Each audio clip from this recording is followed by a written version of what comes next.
Mga kabahay, ang pag-uusapan nga po natin ngayon ay ang isa na namang bahay na katulad nito na kung saan ay ipinapasalo na nga po ng may-ari sa mabilisang pamamaraan at ganoon na rin sa napakamurang halaga na kanyang ibinibigay. Kaya naman kung tayo nga po ay naghahanap ng ganitong bahay at mayroon na pong nakahandang budget, ay maaaring ikaw na ang makakuha ng bahay na ito at matirahan na nga po sa lalong madaling panahon. Kaya tara, pag-usapan natin ang buong detalye ng bahay na ito.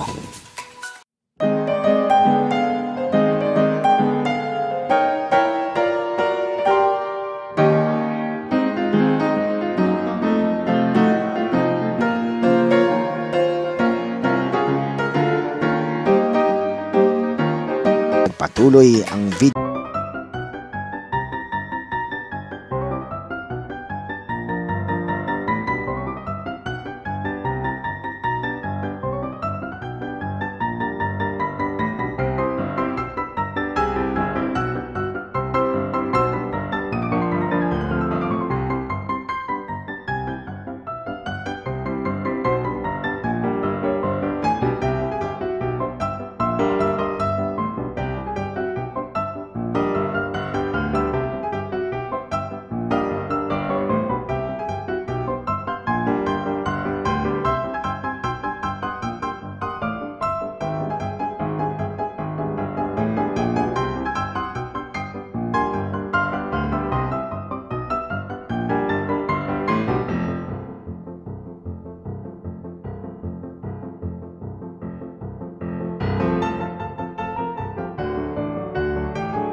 Kita natin ngayon, no, malawak po ang harapan ng bahay na ito at po pwede nga po magkasya dyan kung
ready na nga po yan para sa inyong paglipat.